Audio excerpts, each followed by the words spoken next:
آپ کو ہندو ملیں گے، اکثر جو میرے خلاف ہے مسلمان ہی ہیں۔ آپ اگر نیٹ پہ جائیں گے نا، آپ گوگل کرو ذاکر نائک انورٹڈ کامرس میں 62 لاکھ سے زیادہ ویب سائٹ ہے۔ 62 کوئی بھی مسلمان مقرر کی دنیا میں 62 لاکھ ویب سائٹ پہ ہے ہی نہیں۔ نمبر 2 پہ آتے دیدا جس سے میں متاثر ہوا، اس کے ہے 14 لاکھ، میرے 62 لاکھ ہے۔ کتنے؟ 62 لاکھ۔ اور اب جاؤ اس کے اندر ٹاپ 10 میں تو ایک ویب سائٹ ملیں گی ذاکر کے خلاف۔ اکثر کیونکہ میں اسلام کے بارے میں صحیح نظریہ پیش کرتا ہوں، یہ غلط ہے یہ صحیح ہے، تو کیا ہو رہا ہے؟ بہت سے مسلمانوں کی دکان بند ہو رہی ہے۔ تو دکان بند ہو رہی ہے تو ذاکر کے خلاف، ذاکر کافر، ذاکر یہ ایک ایس ایم ایس گھوم رہا ہے ادھر گجرات میں کہ ذاکر نے کہا کہ محمد صلی اللہ علیہ وسلم کو نہیں ماننا چاہیے، گھوم رہا ہے۔ ارے جو شخص بھائی ہزاروں لوگ کو شہادت دیتا ہے، تقریر کی کہ محمد صلی اللہ علیہ وسلم کی پیشن گوئی دیگر مذاہب میں، وہ شخص کبھی بول سکتا ہے؟ یہ میڈیا ہے، میڈیا۔ جب مجھے دکھایا گیا، میں کلپ دیکھا کہ اس میں لکھا ہے، لگ رہا ہے کہ میں کہہ رہا ہوں کہ محمد صلی اللہ علیہ وسلم کو ماننا حرام ہے۔ آگے پیچھے دیکھو کیا ہے، پوری پیشن گوئی ہے، مانگنا حرام ہے، محمد صلی اللہ علیہ وسلم سے مانگنا حرام ہے۔ ابھی ہو سکتا ہے 2 چیز، کیونکہ اس کی ریکارڈنگ پچھلی انہوں نے کی تھی، 2 جو ہو سکتا ہے کہ سلپ آف دا ٹنگ ہے، سبقت لسان، زبان پھسلنا، یا ہو سکتا ہے کہ اس نے مینیپولیٹ کیا ہے۔ اور مینیپولیٹ کرنا بہت آسان ہے، لیکن اکثر مسلمان، ہاں ذاکر نے کہا محمد صلی اللہ علیہ وسلم کو نہیں ماننا چاہیے، کوئی بھی مسلمان جو میری تقریر سن چکا یہ مان ہی نہیں سکتا۔ جن لوگوں کی دکان بند ہو رہی ہے وہ لوگ پھیلاتے ہیں، لیکن فانوس کی طرح حفاظت جس کی ہوا کرے، وہ شمع کیا بجھے جسے روشن خدا کرے۔ میں تقریر نہیں کرتا ہوں شہرت کے لیے، میں نے میرے میڈیکل کا پیشہ چھوڑ دیا، میں تقریر کرتا ہوں کہ اللہ تعالیٰ اس ناچیز کی کچھ خدمت کو مان لے کہ جو میں تھوڑا بہت کر رہا ہوں اللہ کے راہ میں اسے قبول کرے، تاکہ مجھے اجر ملے، اور دعا کرتا ہوں کہ مجھے جنت میں ایک جگہ ملے۔ نیک بندے بندیوں کا وہ پہلو بتا رہا ہوں جس کی طرف توجہ نہیں جاتی۔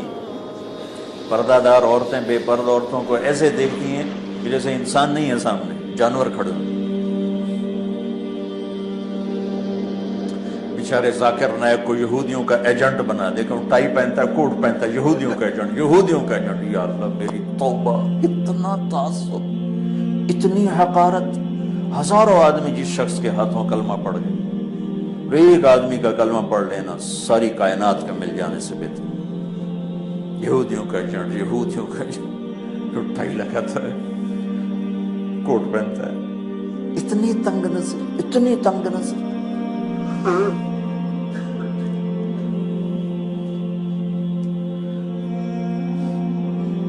ایک آپ کو مثال دے رہا ہوں تو بھائیو بہنوں، بڑے گناہوں میں ایک گناہ یہ بھی ہے کسی کو حقیر جان۔ جی کل میں ایک پروگرام، وہ مجھے کسی نے بتایا کہ وہ لائیو شو میں ایک دم وہ ڈاکٹر عامر لیاقت صاحب جذباتی ہو کے چلے گئے۔ ٹھیک ہے، وہ ان کا اپنا مسئلہ ہے، مجھے کسی کی ذات یا شخصیت سے بری، لیکن جو ایک وہ پھر میں نے بھی دیکھا، جب وہ خبریں پھیلتی ہے تو ہم نے بھی یوٹیوب پہ دیکھا، وہ جو اتنا سینسیٹیو بنا لیا اس مسئلے کو، حالانکہ میں سمجھتا ہوں کہ وہ وہاں جتنے لوگ بیٹھے ہیں، سننے والے بھی اور جن پر بھی تہمتیں لگائی جا رہی ہیں، ان میں کوئی بھی نبی صلی اللہ علیہ وسلم کا گستاخ نہیں ہے، سب عاشق ہیں۔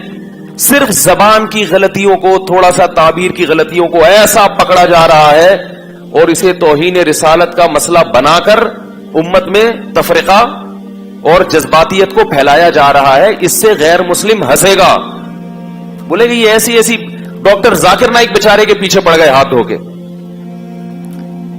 ڈاکٹر ذاکر نائک نے شاید کہیں بیان میں کہیں مردہ کا لفظ نبی کے لیے استعمال کر لیا، جو کہ نامناسب لفظ ہے، بالکل جائز نہیں ہے۔ اب وہ ایک اہل حدیث عالم صفائی بیان کر رہے ہیں کہ بھائی وہ اس کو اردو اتنی اچھی نہیں ہے اس کی، ہمیں پتا ہے ڈاکٹر ذاکر نائک نبی صلی اللہ علیہ وسلم کے گستاخ نہیں ہیں.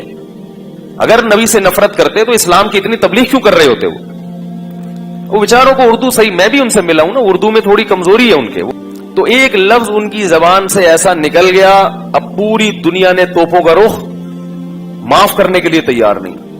اتنا زیادہ جذباتی ہونے کی یہ نبی صلی اللہ علیہ وسلم کی تعلیمات نہیں ہے، بلکہ حدیث میں ہمیں ملتا ہے کہ ایسی غلطیاں ہوئی ہیں صحابہ سے بھی اور ان کو معاف کیا گیا ہے، کیونکہ ان کی نیت توہین کی نہیں تھی.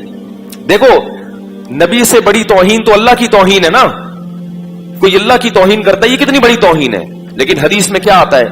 آپ صلی اللہ علیہ وسلم نے ایک مثال دی کہ پچھلی امتوں میں ایک شخص کی، آپ صلی اللہ علیہ وسلم نے مثال دی کہ جب کوئی بندہ اللہ کے حضور توبہ کر، کہ ایک بندہ ہے جو بیابان زمین میں اس کی سواری اس کا سامان سب گم ہو گیا، اب وہ موت کے انتظار میں لیٹ گیا، آنکھ لگ گئی کہ بھئی اس صحرا میں تو کچھ بھی نہیں ملے گا اور تڑپ تڑپ کے مر جاؤں گا. آنکھ کھلتی ہے تو اس کے فوراً سواری اس کے سامنے، پانی سب کچھ، خوشی سے وہ اتنا خوش ہوتا ہے، کہتے ہیں اللہم انت عبدی وانا ربک، اے اللہ تو میرا بندہ اور میں تیرا رب. خوشی بہت زیادہ ہے. بولنا یہ چاہ رہا تھا کہ میں تیرا بندہ تو میرا رب، نکلا کیا اس کے منہ سے؟ شکر ہے اس وقت ویڈیو کیمرے ایجاد نہیں ہوئے تھے اور یوٹیوب، ورنہ اس کی ویڈیو بنا کے لوگ ڈال دیتے اور اس پہ کفر کے فتوے کہ اس نے اللہ کی توہین کی. بھائی انسان ہے یار، کتنا بڑا بظاہر کفر ہے یہ. اللہ کو اپنا بندہ کہہ دینا، اس سے بڑا کوئی جرم دنیا میں ہو سکتا ہے؟ لیکن ہمیں پتا ہے کہ اس کی نیت یہ نہیں تھی. انسان ہے، کبھی کچھ کہنا چاہتا ہے نکلتا کچھ منہ سے. یہ تو دن رات ہم دیکھتے ہیں، بعض دفعہ بولتا کچھ ہے سنائی کچھ دیتا ہے. تو یہ ہماری جو حواس ہے نا، یہ انسان کے حواس ہیں، اس میں بہت غلطیاں ہوں گی، بہت کچھ الٹا پلٹا ہوگا، بہت کچھ غلط ہوگا. اللہ نے کہا سوری کر لو، معذرت کر لو، لیکن یہ سوری کی بھی قبول نہیں کرتے. تو یہی مسئلہ ہے کہ جب وہ اللہ کے بارے میں کہہ رہے اے اللہ تو میرا بندہ میں تیرا رب، آپ نے فرمایا اخطا من شدت الفرح، اتنا خوش ہو گیا تھا کہ بیچارے کی زبان سے غلط الفاظ نکل گئے. پھر آگے حدیث میں یہ بھی نہیں ہے کہ کریکشن کی یا نہیں کی، بس ہو گیا تو ہو گیا. مطلب یہ کہ اللہ کو تو پتا ہے کہ میں کیا کہنا چاہتا ہوں. تو اسی طرح ڈاکٹر ذاکر نائک بیچارے نے اگر یہ کہہ دیا مردہ کا لفظ، جو غلط ہے نہیں کہنا چاہیے، لیکن ہمیں پتا ہے کہ ڈاکٹر ذاکر نائک رسول اللہ صلی اللہ علیہ وسلم کی توہین کے مرتکب، اس کو اتنا سینسٹیو مسئلہ بنا لیا کہ بھئی ہم تو پروگرام ہی نہیں کرتے اور یہ اور وہ، اس پہ نعرے بھی لگ رہے ہیں. تو یہ مسئلہ ٹھیک ہے، ہم نہیں کہتے کہ ممکن ہے آپ نے عشق رسول میں ہی یہ کیا ہو، کسی کی نیتوں پہ ہم شبہ نہیں کرتے، مگر بہرحال یہ علمی لحاظ سے اور سنجیدہ لوگوں سے اگر آپ رائے لیں گے تو کوئی بھی اس طرز عمل کو پسند نہیں کرے گا. اور میں اس پہ بات اس لیے کر رہا ہوں کہ یہ ہماری قوم کا ایک مزاج ہے، یہ صرف ایک پروگرام کی بات نہیں ہے. بہت سی چیزیں تو گستاخی ہوتی بھی نہیں ہے، پھر بھی ان کو پکڑ کے بیٹھ جاتے. اب اگر کوئی نبی صلی اللہ علیہ وسلم کے بارے میں یہ کہہ دے کہ آپ پر موت واقع ہوئی ہے، یہ گستاخی نہیں ہے، یہ تو ایک حقیقت ہے. انکا ہو موت واقع ہونے والی، وانہم میتون، قرآن کہہ رہا ہے. حضرت ابو بکر رضی اللہ تعالیٰ عنہ نے جو سب سے پہلا خطبہ دیا، آپ یہ کہہ سکتے تو قرآن تو کہہ سکتا، ہم نہیں کہہ سکتے. حضرت ابو بکر نے نبی صلی اللہ علیہ وسلم کی وفات کے بعد جب پہلا خطبہ دیا ہے، صحابہ بہت پریشان تھے کہ بھئی نبی پر موت واقع ہو گئی، نبی دنیا سے چلے گئے، تو ہم کیسے، یعنی وہ تو بہت سے لوگ ارتداد کی طرف جا رہے تھے. حضرت عمر نے اعلان کیا جو یہ کہے گا کہ نبی کی موت واقع ہوئی ہے گردن اڑا دوں گا میں اس کی. یعنی وہ کہہ رہے تھے یہ ہو ہی نہیں سکتا، ابھی تو مشن کی تکمیل ہی نہیں ہوئی، ابھی تو اسلام پوری دنیا میں نافذ ہوگا پھر نبی دنیا سے جائیں گے. حضرت ابو بکر کھڑے ہوئے اور خطبہ دیا، یا ایھا الناس من کان منکم یعبد محمدا فإن محمدا قد مات. جو تم میں سے محمد صلی اللہ علیہ وسلم کی عبادت کرتا تھا، تحقیق محمد پر موت واقع ہو چکی ہے.